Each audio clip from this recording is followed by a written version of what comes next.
ngizobingelela ubuholi obukhona.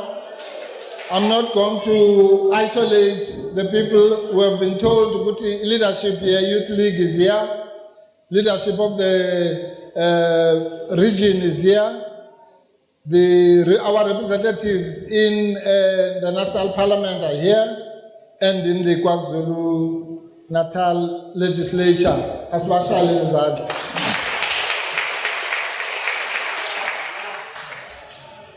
Kodwa okusemqoka ukuthi ngibingelele the young people who are here, because this is a youth event. Roar, young lions, roar! Roar, young lions, roar! Roar, young lions, roar!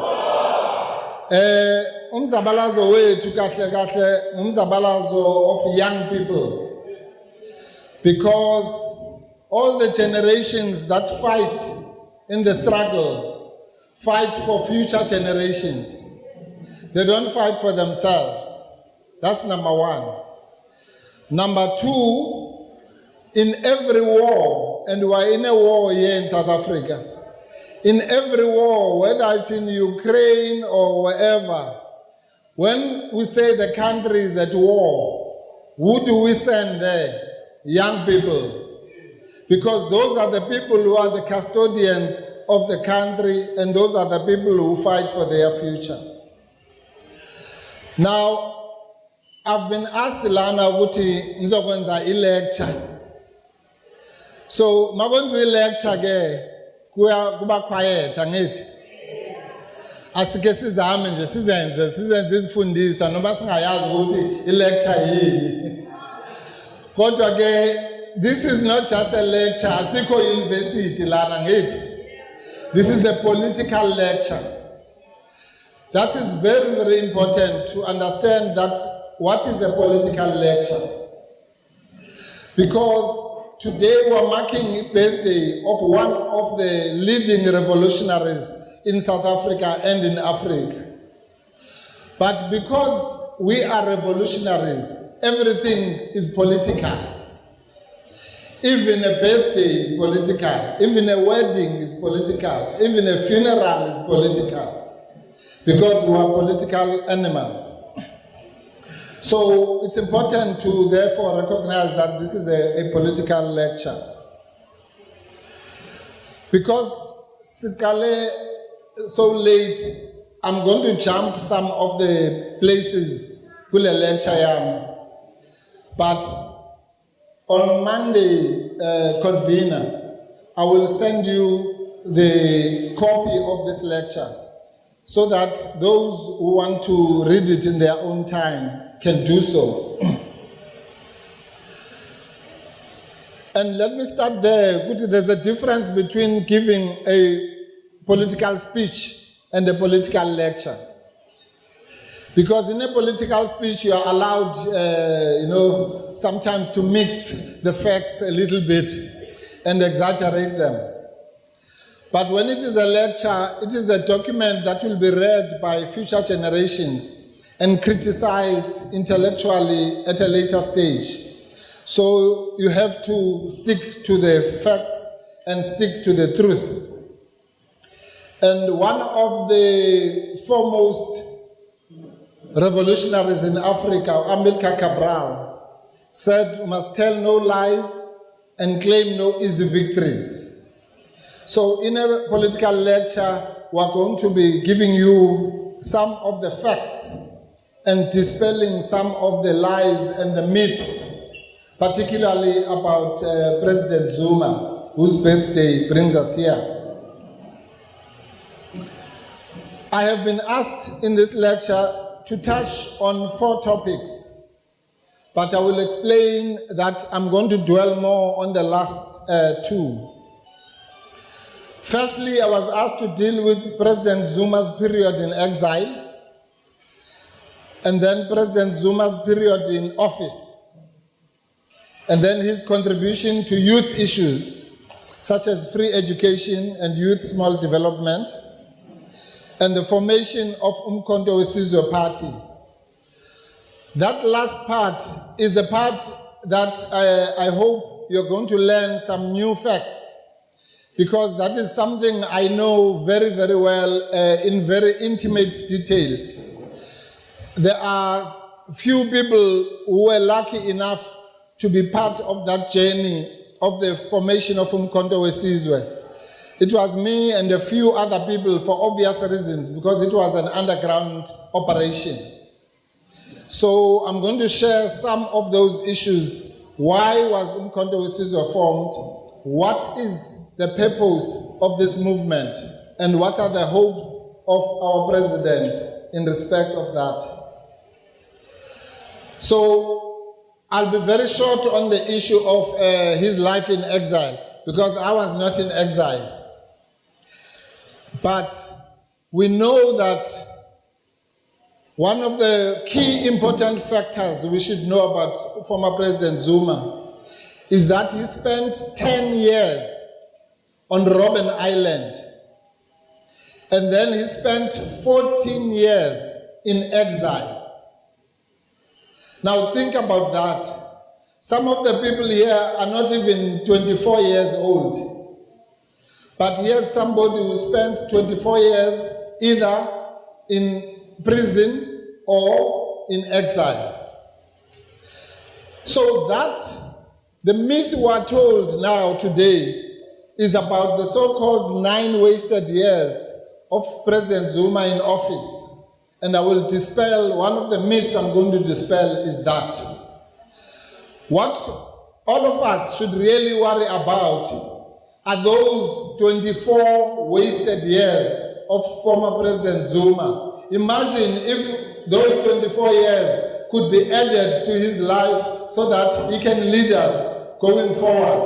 So it is the enemy that wasted 24 years, not former President Zuma who wasted years. And that is a very important perspective that we need to carry with us as we analyze the life of this revolutionary. Now, also, we must remember that President Zuma in 1990, when people came back from exile, was only 48 years old. But already, being 48 years, he had moved within the organization, the ANC, to levels that had not been precedented by anybody. Think about some of the facts.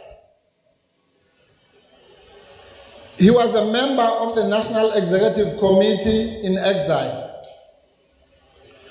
And when the movement came back in this country, I remember we were part of the organizing committee of the first consultative conference, which was held on South African soil in 1990. And also here in Durban, the ANC held its first conference after coming back from exile in July 1991. We were here at what is now the University of KZN on the Westville campus. Now, in that conference, just to give you a picture, there were the people who were there included Oliver Tambo, Nelson Mandela, Walter Sisulu, Chris Hani, Thabo Mbeki, Andrew Mlangeni, actually all the Rivonia trialists, Alfred Nzo, some of the most formidable leaders of this movement. But the importance of that conference for the story of President Zuma is that at that conference, he was elected among all of those people that I've mentioned and many other giants of our struggle. But President Zuma was elected to be among the top 5 leaders of the ANC, because there he was elected as the Deputy Secretary General of the ANC. Now that means at that point already, of all these people I'm mentioning, he was their leader, he was our leader, and being number 5 in the hierarchy of the ANC. You will see the importance of that later when I talk about the formation of Umkhonto weSizwe. So that alone tells you the role that he had played when he was in exile.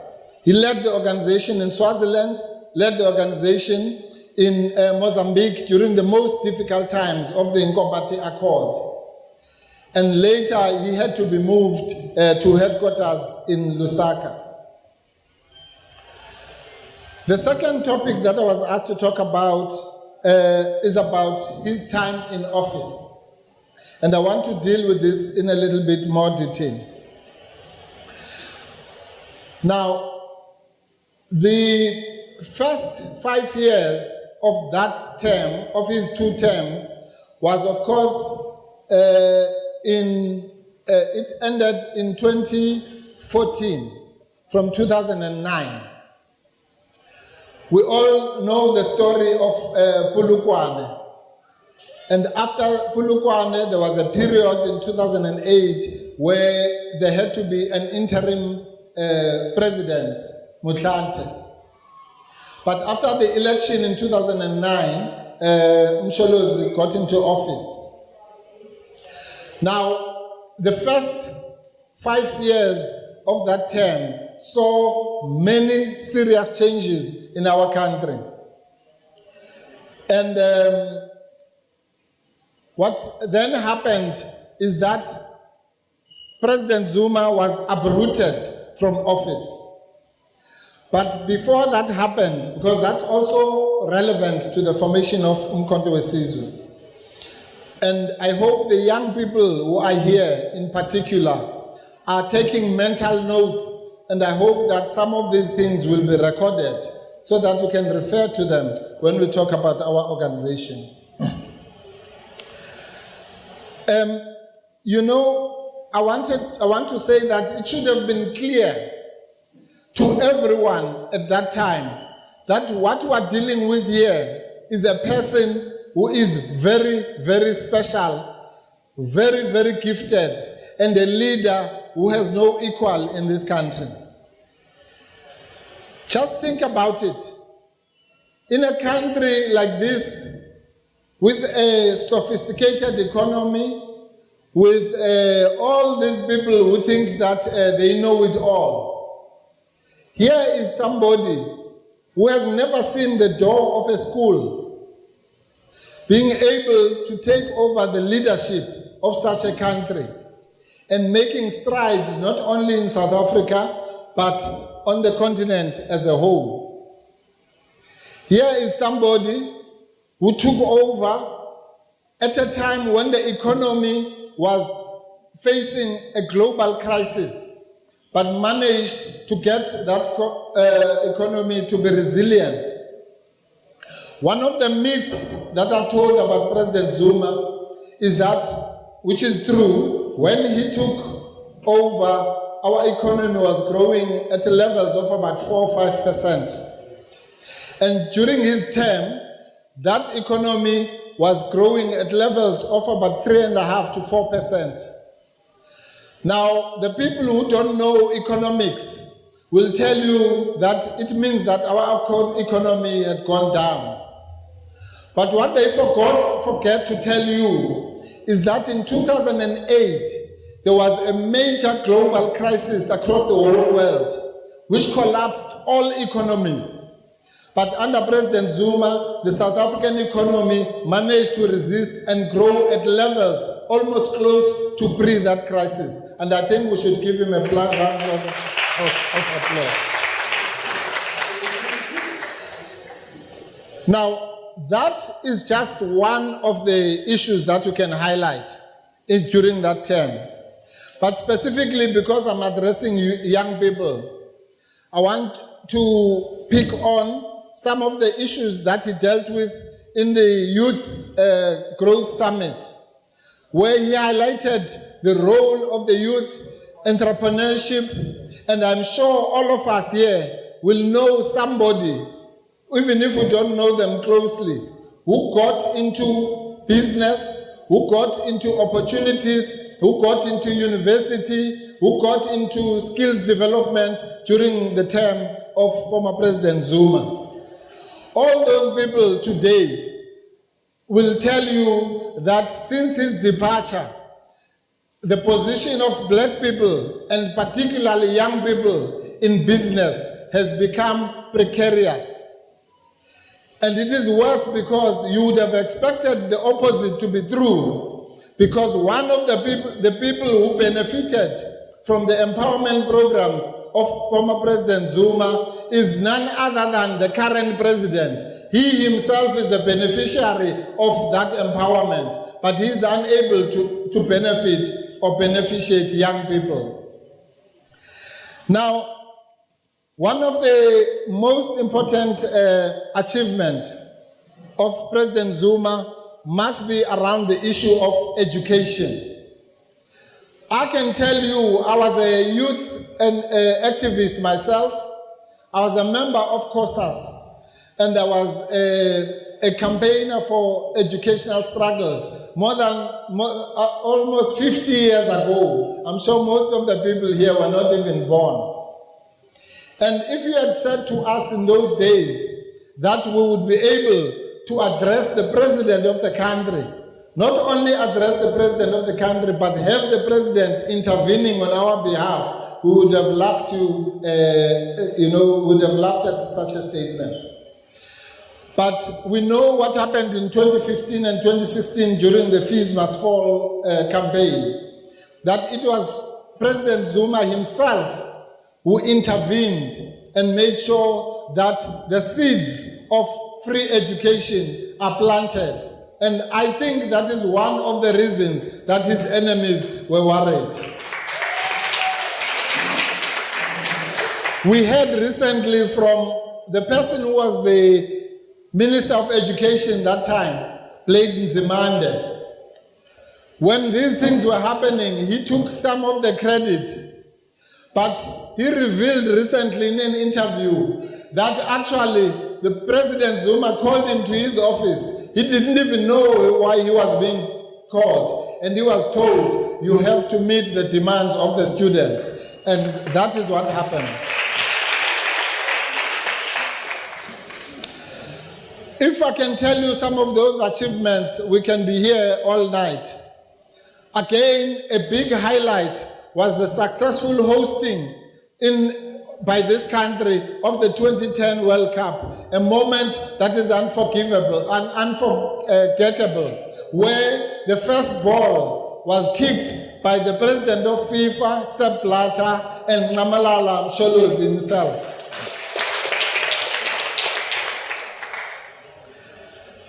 And as young people, you must also remember that one of the highest achievements of that era was the building of 2 new universities in this country, one in the Northern Cape and another one in Mpumalanga. There is no president in this country who can claim to have built even 1 new university, let alone 2.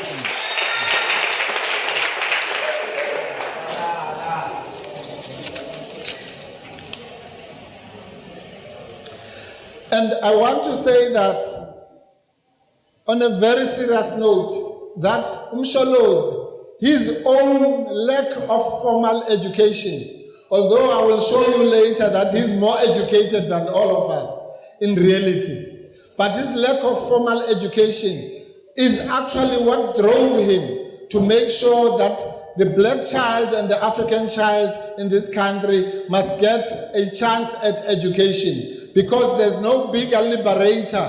There's nothing that has liberated all of us who come from very poor backgrounds than education. I now move to the topic that I really want to address.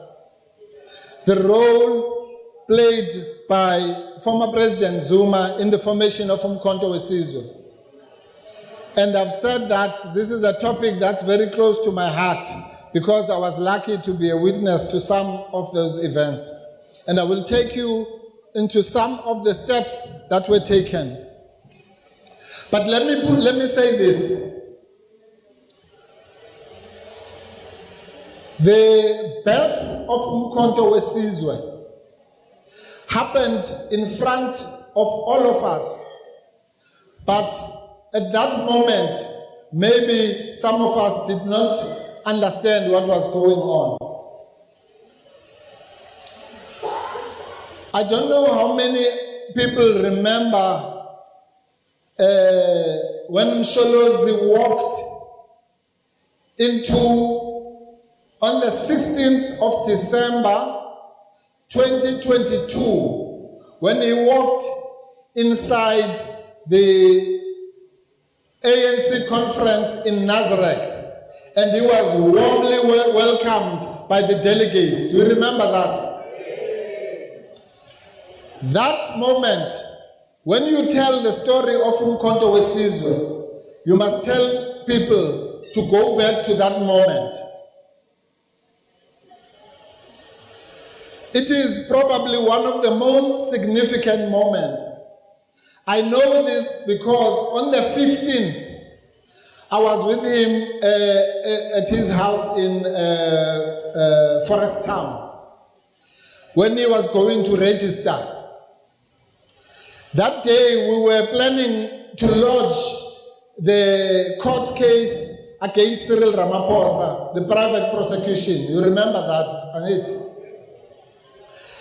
And we said, he said, I'm going to register after signing the papers. We had already served the papers at Ramaphosa's house. So I said to him, okay, now we're going to announce to the public that we have lodged the papers against Ramaphosa. Now Msholozi joked about the situation. He said, Faragate, it's in calling your register. Maseng register, I release again. They won't even allow me to register if they know that we are moving against their president. And indeed, they went to register, and after registration, we made the announcement.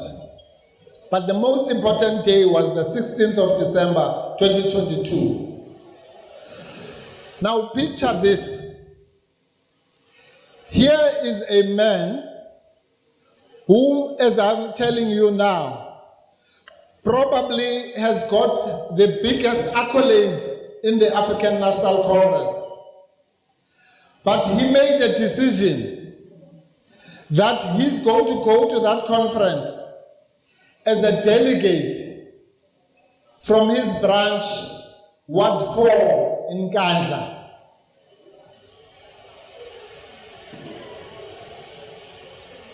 This is somebody who would have been entitled to sit there in the podium with all the big shots of the ANC.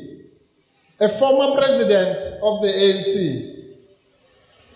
a former deputy secretary general of the ANC, a former national chair of the ANC, a former deputy president of the ANC.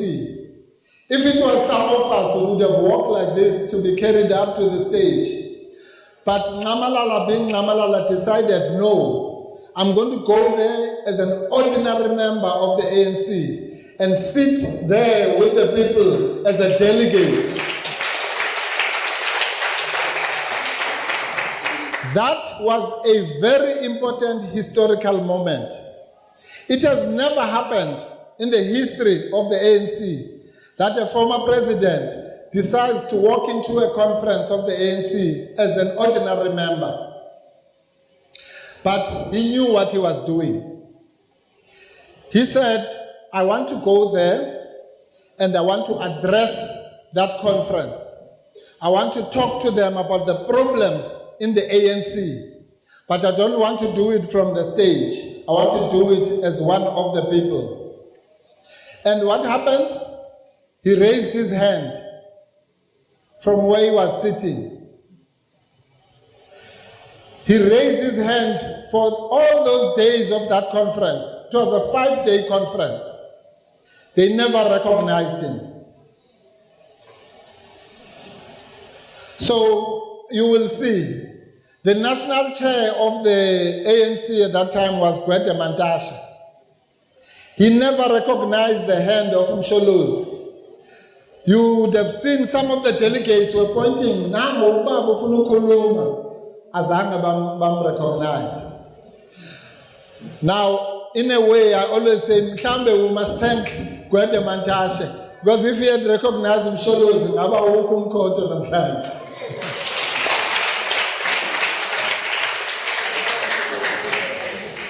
So what happened, comrades, is that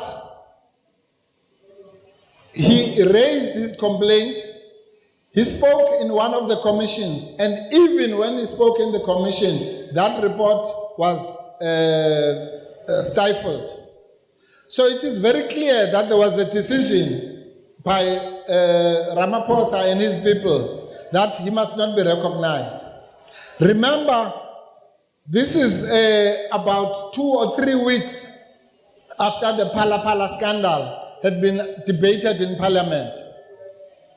This is a few weeks after Ramaphosa had made certain statements that were very troublesome to the former president.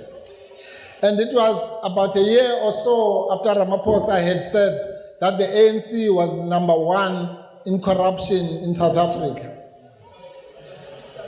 And nobody in the ANC was prepared to challenge that statement, because they knew that Ramaphosa had been bought by the Stellenbosch mafia. Anyway, that conference, again, was the first conference where the conference did not finish. It was finished in January on Zoom. Now imagine an ANC conference finished on Zoom. So clearly, there were many underhand tactics. On the 16th of January of the following year, 2023, we were now going to court for the Ramaphosa case. And Msholozi, after having come back from the conference, he went back to Johannesburg. It was at that point, I think, because that conference for him was a turning point. After going to court on that day, we went back to his house, and he said he's now had time to think about what has happened to the organization, how it has now been hijacked for the second time. And he said to me, because our relationship is both legal and political, one day we'll write a book about how that relationship was formed. So I know when he's talking to me as his lawyer, and I know when he's talking to me as a comrade. And we finished those things of court, and he now was talking as a comrade. And he said, I have decided that I'm going to write a letter, an open letter to the ANC, and I'm going to detail everything that I was going to say if they had recognized my hand. I'm going to write it down, and it will be distributed to all the members of the ANC. He said, let's do a draft of that letter. He gave me, as he normally does, the points of what he was thinking. Because make no mistake, when Msholozi asks you to do a job like that, it's not you who's doing that thing. He'll tell you blow by blow all the points that he needs to be made. And then until I get when I was on this one, so that's what happened. So we started drafting that letter, open letter to the ANC. And he said to me, and I've never asked him this, he said, okay, when you finish the letter, I'm going to take it, there's somebody in KZN who's going to also look at it, and then we'll release it. I still don't know today who that person is. Now, if you've worked in the underground, you don't ask questions. If umuntu says there is somebody I'm going to consult, you can't say mbani lo. Because if he wanted to tell you the name, he'll give you the name. Or when the time comes for you to know the name, you'll know the name. So that's the nature of our relationship. So I've never asked him, but I think now I'm ready to ask him. I've got 3 suspects of who that person was that he was going to consult here. And I'm sure it's one of them. Anyway, it moved until about, I think we went to court in Maritzburg, around about March, April. And I said to him, okay, the letter is ready now. As Limeziete, I'm going to give you the letter and it's going to be released. Or you'll go and consult your Muntu of KZN and then say, released. Now, if you know Msholos, he says, Baba Sokuluma Ngalendo after court. So again, he was separating the court from the political. After court, he said,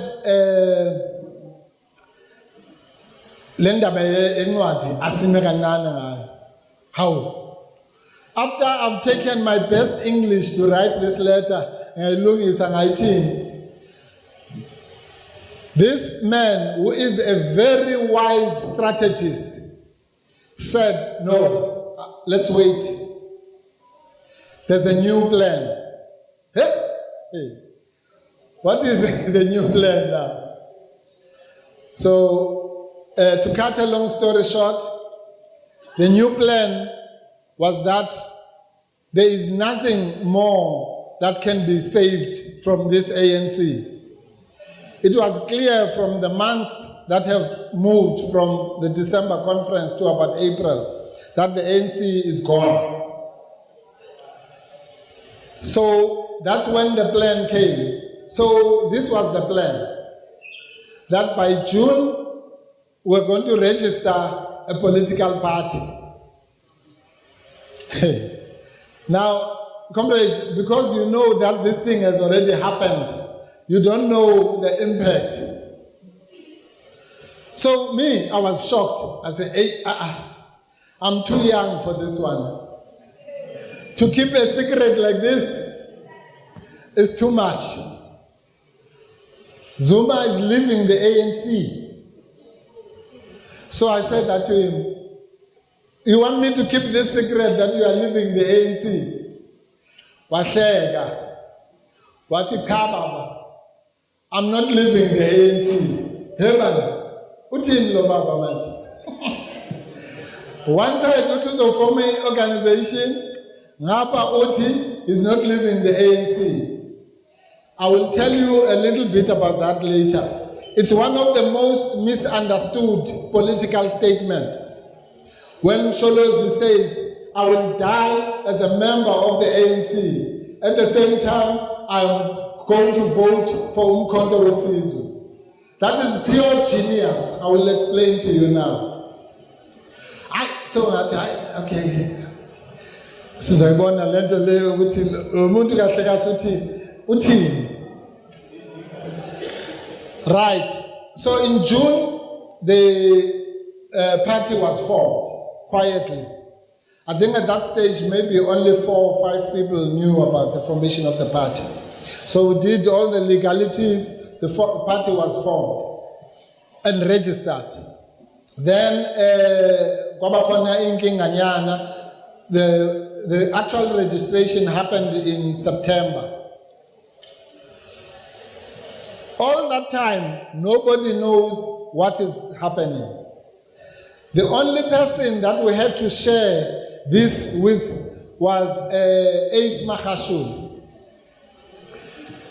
Why? In July 2023, Ace Mahashule, we were told he was going to launch a political party. So we called him to my office to say, no, don't do that. Something is coming. I can't say what is that something.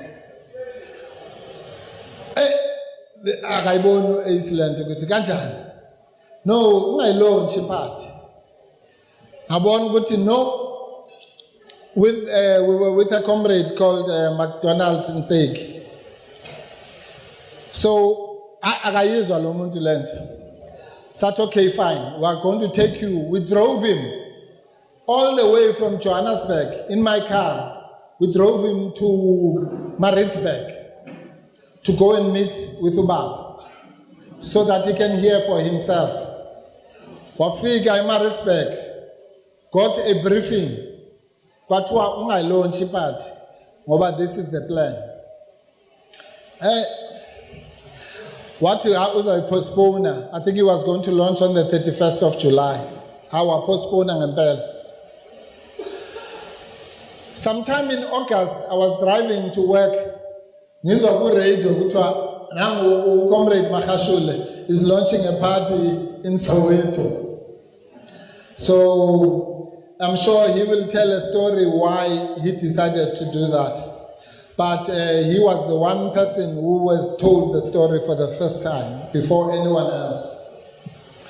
Then in August, before the registration of the party, the president asked me to convene a meeting of the leaders of progressive organizations. And we did that. Now this was a risk. Again, if you know how the underground works, the more people you involve, the more the story is likely to leak. So that risk had to be taken. We briefed the presidents of these organizations in very great detail. I still have the document of the presentation we did to them. And we explained, Guti, one of the key issues is now to unite Abantu Abamnyama. We are telling you, comrades, as the presidents and leaders of your political parties, that the strategy is going to be to go into this election njengendlu emnyama. It was agreed in that meeting. I'll give you the details one day when I write a book. But it was agreed in that meeting that group of people will meet once a month until December when Umkhonto Wesizwe was going to be launched. September meeting did not take place because kwabakhona a death in the family of uNxamalala. I think that meeting was going to be on the 29th of September. So that meeting eventually took place on the 3rd of October, where again we convened the leaders of these political parties. You can imagine what was happening in that room. There was the president of the UDM, there was the president of ATM, there was the president of AZAPO, there was the president of Yonalega ACT. Then there was still, you remember there was an organization, Areta. The president of that, or the convener, was there. There were representatives of the African People's Congress, APC, Gakoti. And there was the deputy president and secretary general of the EFF in that meeting. Ningazule story zamanje ezingamanga. We're going to come to them just now. They were all in that room and they were briefed thoroughly for something like 3 to 4 hours about the plan of uniting black people, and we gave them a presentation, slides, this is what is going to happen. Now, when the ANC lost the election, just to give you an example, the media was shocked. The one person who was not shocked was President Zuma. The people in that meeting will tell you how he analyzed the situation in South Africa. And we came to the conclusion that the ANC will be lucky to get up to even 42%. And our projection was that the ANC will get between 37% and maybe 42%. Now, those who know statistics will know that when the ANC added at 40%, it means Msholozi was within the margin of error. And we said to these comrades, When that happens, there are going to be 3 blocks in South Africa. One block will be the ANC itself. The other block will be the Moonshot Pact led by the DA, the right wing. And we must form a 3rd block of progressive organizations, which at that stage we call the Patriotic Front. Now, the idea was this, comrades, that when the ANC loses power, then they must be forced to negotiate with the progressive bloc in what we call in politics a voting bloc. That means that they should not be able to speak to the UDM, the EFF, MK, and so on. They should speak to us as a group so that we can use that power. And then there was agreement in general that I was asked with Carl Niehaus to go and draft a document which will have 10 minimum demands that will unite those organizations. And so things were now moving. But here's another important thing that Umsholozi's genius showed.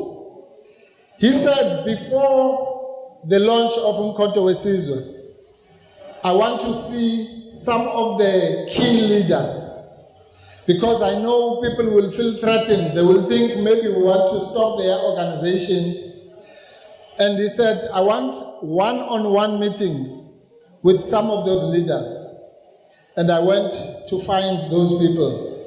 So before the launch, he had a one-on-one meeting with Uzungula, with ATM, Siyamazi sonke ngithi. He had a one-on-one meeting with Olomisa, Siyamazi sonke. And he had a one-on-one meeting with Julius Malema. I was there. One-on-one. Again, nami sengifana nomsholo zithi ngelinye ilanga ngisazokhuluma. But those meetings took place, and then came the very important day of the 16th. This is history, my comrade, and one day this history will be told. On the 15th of December, we sat in Hyde Park, Kwatutu, and we were now finalizing the statement that was going to be announced the following day. So I'm sure all of you saw the message. Kwathiwa kusasa kuzoba ne press conference kaMsholozi. Wayenza vele leyo press conference, made the announcement, and from that day South Africa was never the same. Now, the ANC made two very important mistakes. At first, they started by ignoring that announcement. And then it was too difficult. And they said they are going to take us to court. And that's exactly what Umsholozi was hoping for. Because when they went to court for the name of the ANC and the logo, they lost all those cases. But more importantly, those cases were used for mobilization, as you know, because there was no money. So the only campaign of Umkhonto weSizwe was going to court in Bloomberg. Our campaign again, we must thank Mbalula. Siyabonga kugwede noMbalula yebo basizile ngokwakho Umkhonto weSizwe. So, and then omunye wasiza futhi uJabulani Khumalo naye wasise court kwaba ngama mobilization rallies lapho. Then another very important decision. Ngifuna nje ukunibonisa ukuthi umuntu ohlakaniphile esikhuluma ngaye. All of us were saying the manifesto launch of Umkhonto weSizwe must be here in KZN, because this is the base, angithi. What? No. A manifesto is going to be launched in Gauteng. Oh, Jane, Gauteng.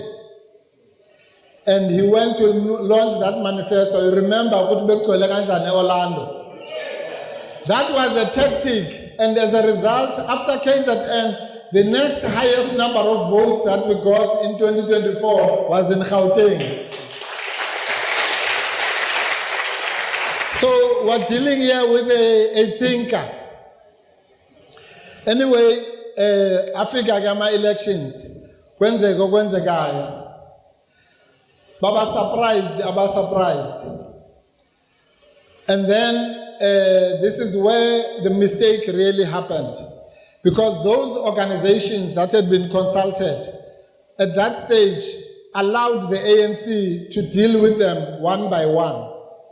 Unlike what President Zuma had said should happen. Now, we said, okay, so now we have this KZN issue. Comrade Mervyn Dex was not answering that question. I can tell you now, KwaZulu Natal is going to be ruled by Umkhonto weSizwe not in a long time. Even though they stole the votes, they were yazimauti antshontsha uthi utshontsha ngapha ufaka ngapha amanye noma utshontsha ama-fruit amanye yawa ngapha ngakuyafaka. So bantshontshile kodwa still we were still able to get 45-46%. Now, this is the important part, comrades. The reason why Msholozi formed this organization, and the reason he called it Umkhonto weSizwe, was not a mistake. Umkhonto weSizwe, this party, you must think of it in 3 different forms. There is Umkhonto weSizwe, the People's Army that was formed in 1961, that was done to defend our people when the Boers decided to close down our organizations. So Umkhonto weSizwe, the Liberation Army, is a reference point for us. Uguti, whenever the time comes, as it was said in 1961, where there are 2 choices, submit or fight, we decide to fight. And that is what happened in 2023. So you then had Umkhonto weSizwe, the political party. That's the second form of Umkhonto weSizwe. Umkhonto weSizwe, the political party. Comrades who are sitting here, they represent us in parliament. The political party, you all know what a political party does. It has to go according to the rules of parliament and point of order and all those things. So the political party has got its own restrictions, but the most important form of Umkhonto weSizwe is Umkhonto weSizwe, the people's movement. That is a different thing from Umkhonto weSizwe, the Liberation Army, and different from Umkhonto weSizwe, the political party. This is a movement of the people. And some of the people who made Umkhonto weSizwe don't even have membership cards, but they are, Umkhonto weSizwe is in their hearts. And those are the people that we must worry about. It's not the MPs. It's not those of us who are in leadership positions. It's not even the councillors that we are going to put in next year. Yes, those people are important because they carry the mandate. But the most important lesson you must take from this lecture is that we have to protect Umkhonto weSizwe, the people's movement, with everything in our heart. Every organization that has black people, we can, unions, what have you, we cannot have an organization that has black people where there's no MK person in there. So if there's a leadership contest in any structure, your job is to make sure, even if it's one, if elokishini lakho we're going to do a burial society. It's fine. Sibiza ubaba uMkhize nobaba uNdlovu, kodwa one of them must be uMkhonto weSizwe. There's not a single structure that must not have MK. That is what we call a people's movement. Now, one of the things, I'm going to give you some quotations from Umsholozi. Some people say that this question of unity is just, some tool. Zuma is just, giving us this thing of unity. He just thought about it in 2023. No. If you follow properly what his speech is, this is what President Zuma said in 2017 when he was addressing the National House of Traditional Leaders. He said, we need to accept the reality that those who are in parliament, where laws are made, particularly the black parties, should unite because we need a 2/3 majority to effect changes to the constitution. So when former President Zuma was calling for a 2/3 majority now in 2024, he had said the same thing in 2017.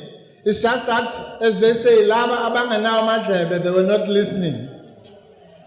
And he says, we can't fight over nothing and not deal with the real issues and waste time instead of creating the legal institutions to address the problems we have of inequality, poverty, and unemployment.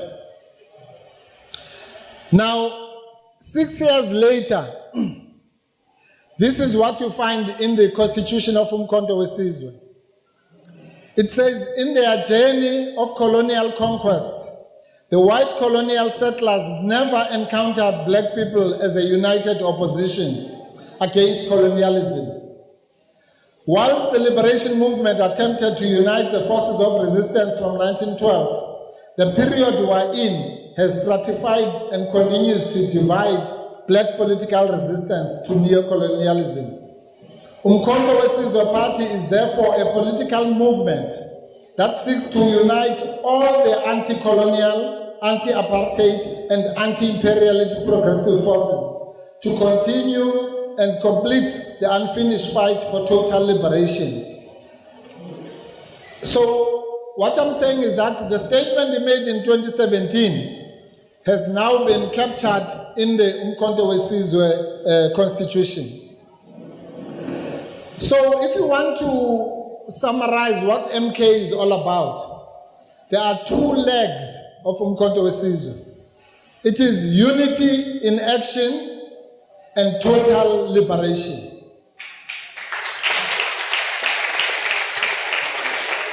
Unity in action, total liberation. Unity in action, total liberation.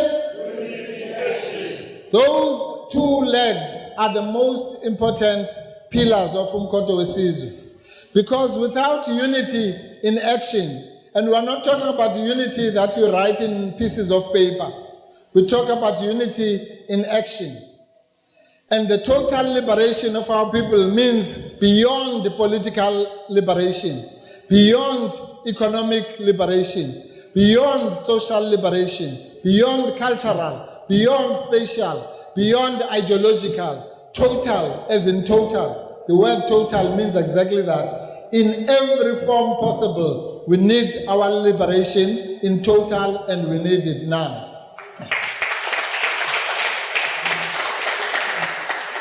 And he says, the Constitution also says, decolonization must lie at the ideological center of the new struggle for the total liberation of our country, our continent, and the world.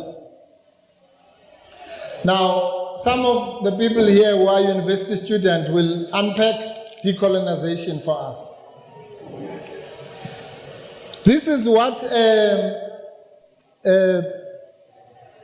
President Zuma said on the, I want to say there are 3 documents, if you want to understand this organization, that you must read. One is the announcement that was made on the 16th of December 2023. The second one is the document that is known as the People's Mandate. And the third one is the current constitution of MK. Can you show it up? That document, very important. Because there they capture all the things that I'm saying. Now, another myth and lie that is told about President Zuma is that he wanted to collapse those organizations that I told you about. I'm sure you've heard that story being said by certain leaders, isn't it? That we wanted to collapse their organization. That statement can only be made by somebody who doesn't know how to think. Because if you are talking about a patriotic front, what does that mean? It means it's all the organizations coming together, and it's not one organization, not a merger. It's a front of all the organizations. And therefore, it is a lie, comrades. You must tell all these people who spread that lie to say that President Zuma wanted to collapse their organizations. And here is the proof of that. He said this on 16 December 2023, and I want you to listen carefully.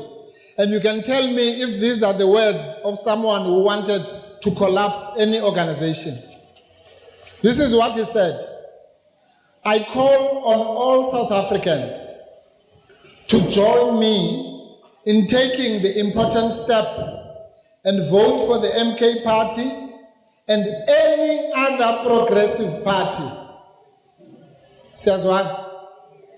So he was not saying people must only vote for MK. He was saying vote for MK and any other progressive party, including those parties who say that we wanted them to be collapsed. And he says, any other progressive party which seeks total liberation and the return of our land to its rightful owners, the African people. Listen to what he says. The task ahead requires young and older leaders alike to pull in the same direction. No single organization can pull us out of the present crisis. We require the same spirit of unity which saw us defeating the monster of apartheid. Are those the words of somebody who wanted to collapse other organizations? No. He said no single organization, not even the MK party, can get us out of this crisis. We need unity of our people. And he said the following, which covers some of the things I've said. He said, in the past few months, that was now in December, I have held several meetings with leaders of our people across the spectrum, including about 10 registered progressive political parties, with the aim of fostering the much-needed unity of the historically oppressed and dispossessed in South Africa. We are also discussing the formation of a patriotic front and a voting bloc after the people's victory in 2024. To pursue a minimum consensus program of no more than 10 points of agreement to get us out of the present crisis.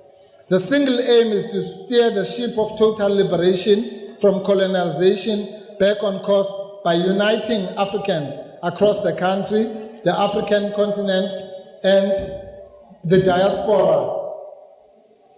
There can never be reconciliation without socio-economic justice and equality.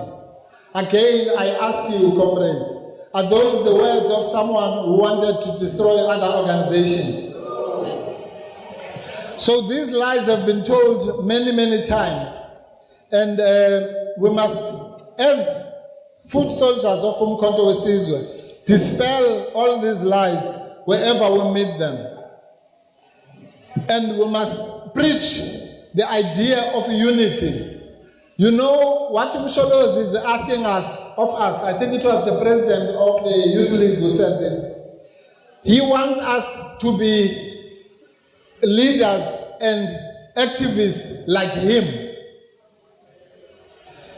Have you ever seen him angry with anybody? Have you ever seen him insulting other leaders? But that is a person who is focused, always listening even to some of us who know anything. And he will listen to, you can say to him, Baba, we need to rush now. If there are people who want to talk to him, he's going to say, and listen to those people. A true man of the people. And that is why people love Msholozi. It's not because he has done anything, it is because they see themselves in him. And all leaders who are sitting here must aspire to be like Msholozi. Because if we can even be half of what he is to our people and love this country, even half of the love that he has, then we will be free in no time. Now, the values of the MK party are in the constitution, but I want to highlight one that really epitomizes what Msholozi is about. And it is the value of unity. And as I say, he asks of us something which is very difficult. Some of us were youth leaders, in our time. So if somebody, you go for them, and who's the boss here? But Msholozi says no. You must never insult other leaders. You must never insult other organizations. You must, even if they insult you, you must not retaliate. Hey, inzima hele. But we have to do it. Minaga is the chair of the disciplinary committee. I have to discipline people who break that thing. So no matter ngifuna ukushaya back, fanele ngizibambe kancane. So this is what it says about unity, comrades. Very important. This is the last quotation I'm going to give you. It says, MKP does not preach unity for the sake of unity, nor does it believe in paper unity only captured in formal agreements or declarations. Unity must first and foremost be aimed at concerted and concrete actions, aimed at changing the status quo for the benefit of all the people by any means necessary. While the people must enjoy total freedom of association, the progressive forces must work tirelessly to build unity among those who continue to suffer under the yoke of imperialism, colonialism, apartheid, monopoly capital, and their offshoots. The MKP must never engage in any activity that undermines the unity of progressive forces, even against the most extreme forms of provocation. This requires maximum discipline, and indeed it does. So if we can follow those prescripts, then we are halfway of being like Msholozi, and we will follow the values of this organization, which are Ubuntu, unity, Pan-Africanism, democratic centralism, mandates, organic forms of representation, discipline, and knowledgeability and class consciousness. All those will require a lecture on their own. But what is important is that is what unites us and what unites all the millions of people who believe in this organization. Now, I need to end by quoting from the disciplinary code, because as the chair of the disciplinary committee, I have to say this. When we talk discipline in MK, we're not talking discipline like in school or at work. We're talking about what our constitution says. The disciplinary code must be seen as the disciplinary code must be seen as a weapon for revolutionary change. So, comrades, I want you to go and digest some of these things. What do we mean when we say the disciplinary code must be seen as a weapon for revolutionary change? It is because we are fighting a war in South Africa, a war against poverty, a war against sell-out structures such as the GNU. And we need soldiers. You are the soldiers. It is not the leadership. it is not the president who's going to change this country. It is the people of South Africa. And it is each one of you, those of you who have the discipline to sit here and try to understand this organization, those who have the discipline to read the literature of the organization, and to be able tomorrow to give a lecture like this in your own settings. And for that, you don't need to have to even speak English. You should be able just to be able to understand the organization. So that ma abantu bekhuluma amanga about umsholozi or about the organization, you are able to say, oh, this is what this organization is about. It is not about that. If umuntu ufuna ukulwela izikhundla, you must be able to say to them, this is not what this organization is about. It's not about mina. It's about the people of this country. And it is about liberating our people who have been under the yoke of imperialism for almost 400 years, who have fought so many wars. And the weapon of unity, I want to end on that note, is not a small thing, Makaban. Unity of our people is the biggest weapon we can have in this fight we are facing now. Amapunu, they fought in a war against the English. The Afrikaners, what are called the Afrikaners today, they were called Boers. They fought a bitter war from 1898 to 1902. About 30,000 British soldiers were killed in that war. 20,000 Boers were killed. And even some of our people died in that war. That is how much they hated each other, those people. But they decided in 1902, ukuthi silwelane bantu bakithi. Let us unite. Unity. In 1902, the Afrikaners and the English signed a treaty called the Treaty of Vereeniging.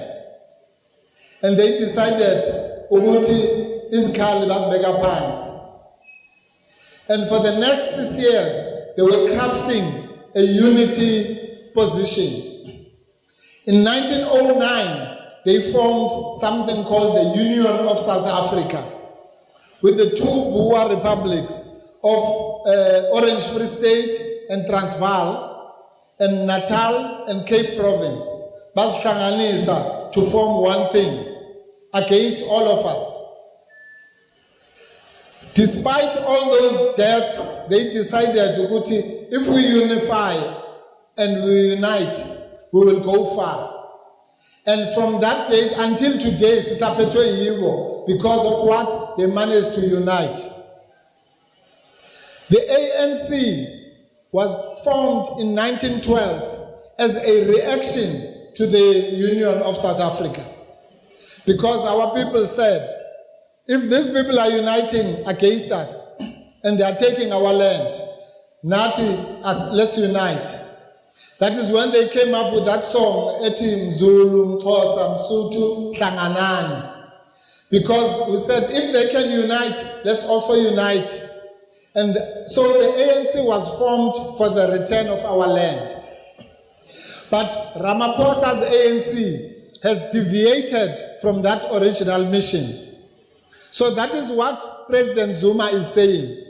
So when he says he's a member of the ANC, he means he's not a member of the ANC of Ramaphosa that is sold out, but a member of the original ANC. And you cannot expect, comrades, think about it.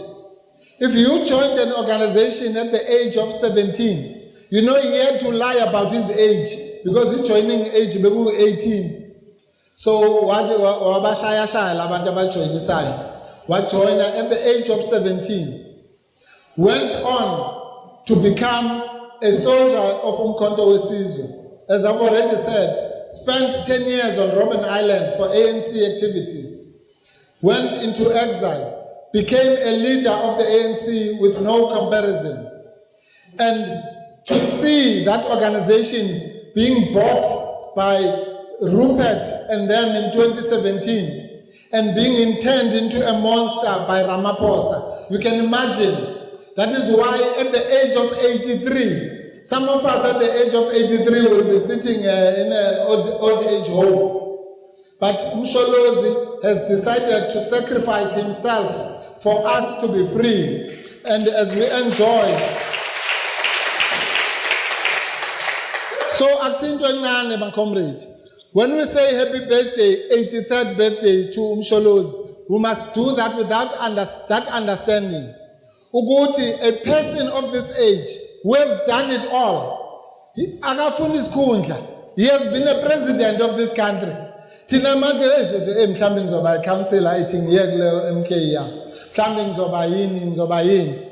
is a person who has already been a president.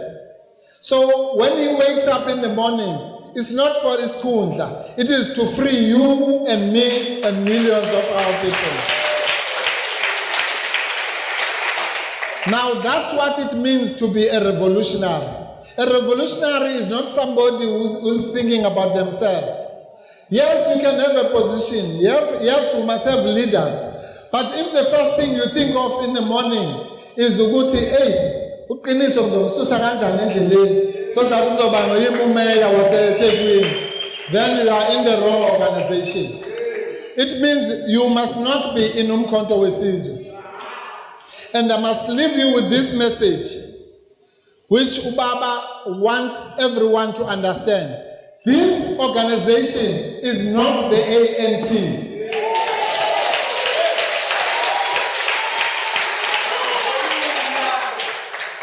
If we wanted to form the ANC or a branch of the ANC, we would have formed a branch of the ANC. So if you come here with the tendencies of our Gogo,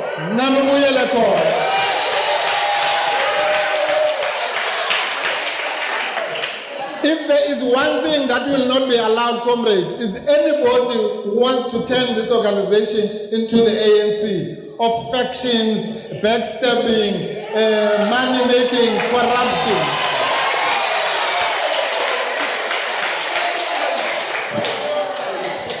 So the message is clear, comrades. Umkombandlela is very clear.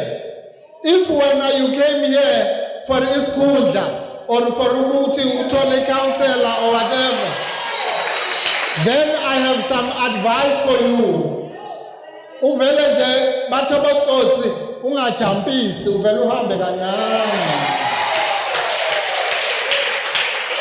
Nathi ngeke sijampise sonke ngathi sikubona. Uhambe ubuyele la uvela khona. La kuMkhonto weSizwe, this is about the people of South Africa. Futhi asiwafuni amagwala la kuMkhonto weSizwe. Asibafuni abantu akuthiwa ngabohlohle sakhe abafuna ukuzodlalana kuphela.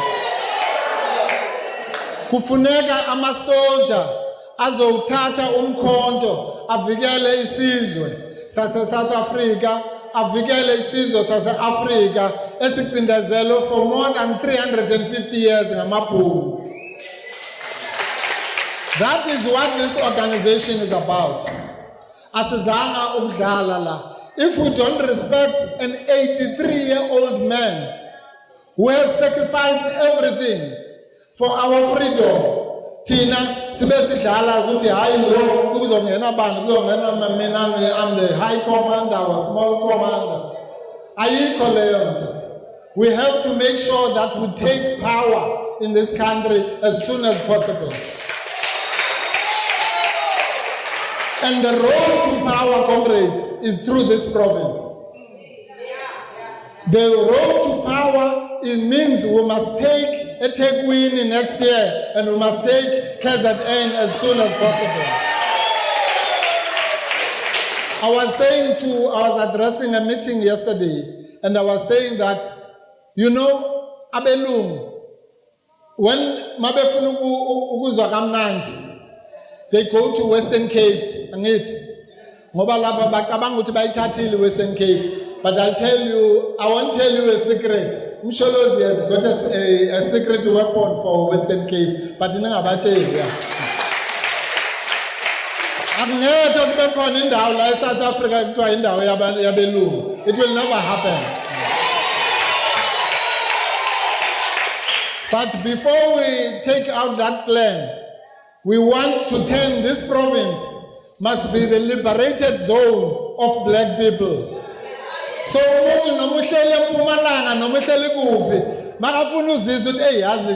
just want to see black people I think and just spend the weekend in KZN in our liberated zone. So that must cut South Africa. We retreat to KZN, plan food. And it's all in your hands, comrade. We must take this province as soon as possible.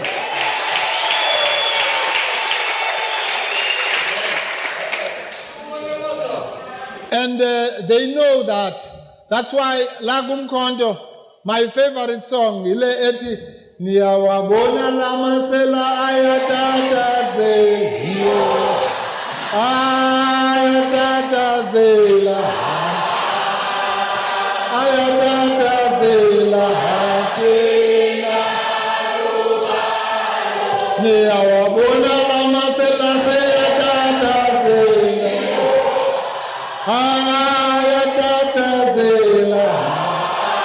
Oh, Ayatata Zela Hasena.